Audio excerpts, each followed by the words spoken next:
I'm Kim Bailey and this is Floral Art Review, where we use our specially trained AI, Design Eye, to analyse an old competition design of mine, give us some feedback on the principles and elements of design, the way that most of our designs are judged, and some suggestions for improvement. This week we've got a collage, and the class title was Tints, Tones and Shades, and I've erred on the side of brevity. I just put in tints and tones, but it did include shades as well. So for that sort of design in that category, what we need to do is ensure that we don't have anything that is outside we choose a main colour and only have tints and tones and shades of that particular colour, so no extraneous other colours.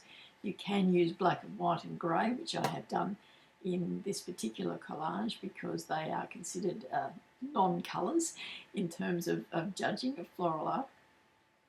So let's have a look at the design.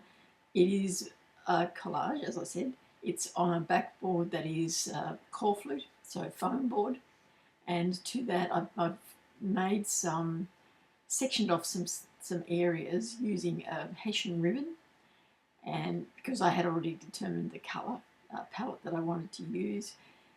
Painted some sections in the black and the grey, and the plant material that I've used is all dried plant material. This was part of a competition that runs for 2 weeks. Every second day the designs change, so I end up doing between 30 and 40 designs over the 2-week period for judging, so it's a big effort, and the more I can do before the competition, the better off I feel that I can participate. This one, for this particular year, I was very organised and I had days categorised so that I would have each design ready, the pre-made ones ready, and so there was no stipulation about using fresh plant material, so I thought, well, I'll use dried material in this one and that way I can have it ready. Just stage it and then it's done, and then the other 5 or so that I have to do on that day can be in various stages of construction before I get to the staging area. The easels on which it was displayed and judged were supplied, so we know that they're coloured black and we know that the size they are. The limitation on the size for the collage was 60 centimetres wide and 80 centimetres in height, and you have to keep within that framework. And the debate continues every year about whether you have to use all of that space or whether that is the outside framework of the space. I won't go into that because it's still a continuing debate. But here, as I said, digressed.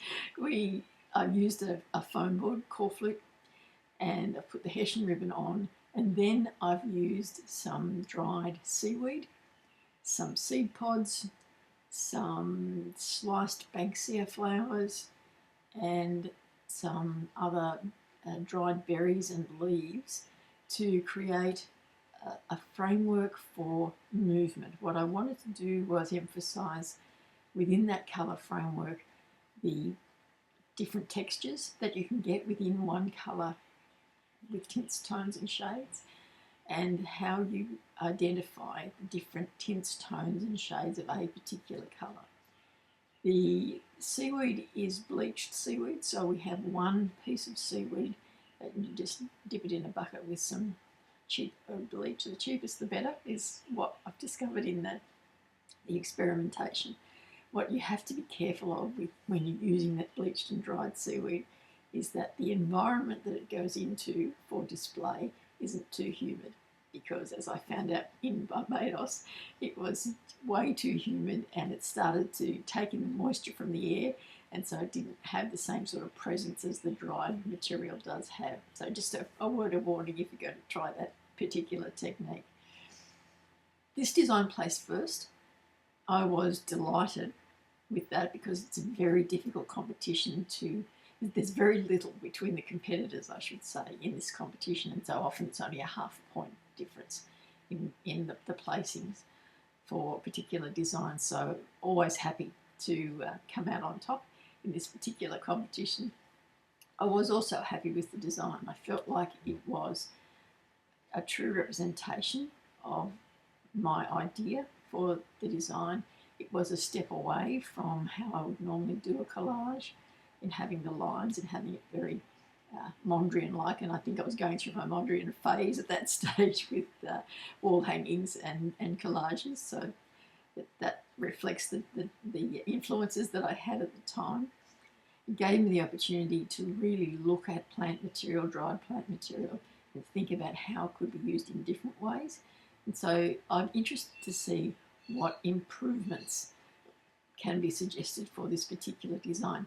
I've got some ideas about part of the design that looks a little bit too cluttered, a little bit too full, but I'm very interested to hear, first of all, the analysis based on the principles and elements of design, and then the suggestions for improvement. So let's now look at the principles and elements of design. Overall, first of all, this floral art design titled Tints and Tones is a striking example of collage-style work, primarily using dried plant materials in a carefully curated composition.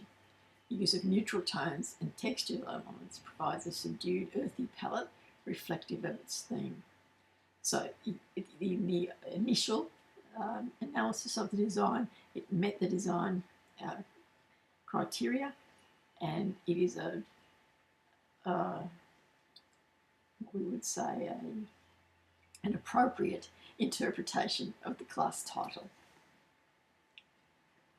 Let's now look at the individual elements and see what we've got there. So we look at balance first of all. The design achieves asymmetrical balance. Heavier textures and more complex forms dominate the left side, offset by more open space and linear material to the right. Visual weight is slightly bottom heavy due to the denser form. So that's the area that I'm a little bit concerned about, that visual weight draws you back down to that bottom corner. But I'll wait and see what the suggestions are for it. I've got an idea of what I could do, but I don't want to take away the asymmetrical balance of the design either. So it would be a matter of trying out a few different things. Look at rhythm now. Strong directional lines created by plant stems, natural curves and overlapping forms guide the viewer's eye across the entire composition.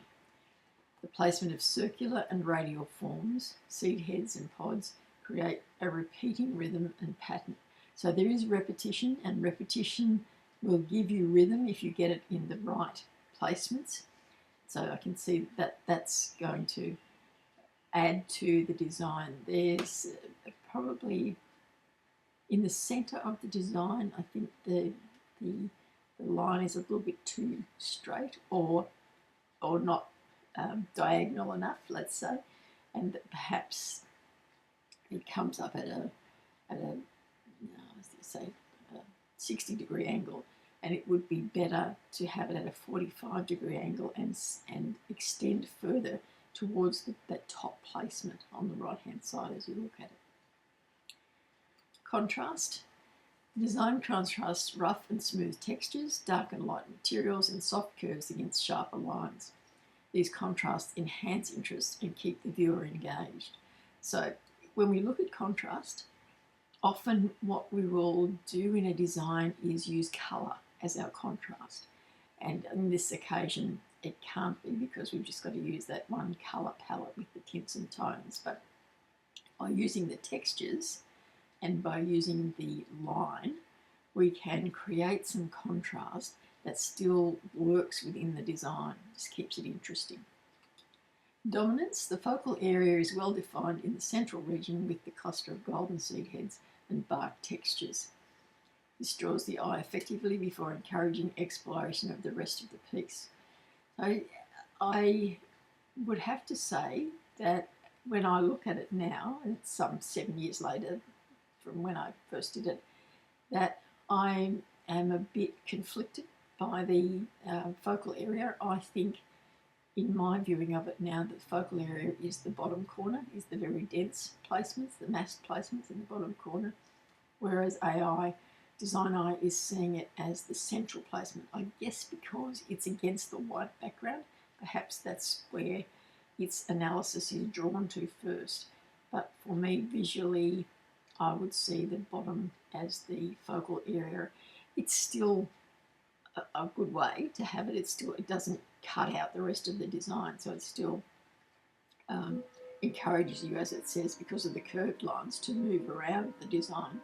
But what I'm concerned about is that perhaps there's some conflict there about which one do you look at, which is the more important one, which is the focal point. So I'd have to refine those placements a little bit as well, I think. Unity. Unity is established through a cohesive colour palette of warm neutrals, tans and ochres. The repetition of shapes and textures also supports a sense of harmony. And I think that when you get a class title like this, Tints, Tones and Shades, it really makes you think about the harmony and the unity of colours, of one colour, working with itself and having some variety, but seeing how it all works together. And that it's a really good educational piece, because it makes you think about how to use colour in other designs, and rather than have individual colours, that you can have this combination of tints, tones and shades of one colour with other colours in other designs, and it gives you a depth of colour understanding and a depth of colour in the design that you might not otherwise get. Proportion and scale. The materials used are well sized for the collage format. The scale of the components remains appropriate, with no element overpowering the overall structure. I'm glad about that, because the thing that I was most concerned about with the background was that the background would be too dominant, because they're very straight lines against the curved and natural lines of the plant material. And so using the hessian softened the lines of the painted areas and didn't make it as prominent. And so it kept things in that unity without anything overpowering. Space. The use of positive and negative space is well considered. The contrast between densely textured sections and open burlap textured areas helps to break up visual monotony. And I think that's true. I think that what I have managed to do by using that hessian, or the burlap ribbon, or the strips, is to bring the background into the design with where the plant material is. It's the transition. So often we talk about transition materials so that our eye can move from one part of the design to the other. And in this case, it's bringing that background into the design, highlighting the darker areas of the earthy palette with the black and the grey, but giving us a transition to the lighter ones where the white background is. And it gives us some lines of contrast as well. My favourite texture. Texture is the hero element here. The juxtaposition of bark, seed heads, curled pods, woven fabric and string provides a tactile quality and communicates the tints and tones theme effectively. Now, if you've seen any of the other videos, you will know that texture is the thing that I focus on. Texture is where I find that I can create contrasts and I can make a design interesting by the changing textures in a design. And often when I'm not happy with a design, it's because I haven't found that balance of contrasting textures within the design. So good to know that I had, even back in 2017, I was still managing to make this a part of a good design for me. Let's now look at some of the suggestions that Design Eye has got for me. So number one, some areas, particularly in the top right, could benefit from slightly more refinement or contrast to help unify the whole board without appearing overly busy. So I do think it is overly busy. So we're talking about the top placement, and it needs to be more refined. So it's probably got too much loose stuff hanging around it. So the central part of it and the seed pod at the top and the Banksia slices at the side, perhaps I just need, it's got some of the dried seaweed, and I think if I had removed the dried seaweed and perhaps the string rope that is behind it, that might tidy it up a little bit more. It's probably looking just a little bit untidy more than anything else. So suggestion number two is the darker tones used on the left and bottom are rich and engaging, Introducing small accents of this plant material elsewhere could enhance unity further. So that's the black background, and perhaps what I needed to do, so I've got the block of black colour on the right might have been better in the top corner rather than one section down. So that is something that I would try again, because it's going to give balance, it's going to lift the plant material that is in that corner off the board a little bit more and make it that much more interesting. Number 3, a clearer pathway for the eye from top to bottom could improve the visual flow. Consider using diagonals or repetition more purposefully. And I do agree with that. I think you could see me nodding my head while I was reading it. I do think that central placement needs to be a stronger diagonal line, as I talked about earlier, and it would bring the bottom left and the top right together and give you a path to follow with it. And I might also refine the placements there a little bit more so they're not so scattered in terms of sending you out sideways from the central line that would be created by that longer placement there. Number 4, tidying some of the finer elements, strings and glued pieces for a crisper finish would elevate the presentation. This is really an important point, because often, as I said, in this competition there is minimal difference between the competitors and between the designs. And so anything you can do, any tiny thing you can do to elevate your design, to make it neat and tidy and well finished, is important.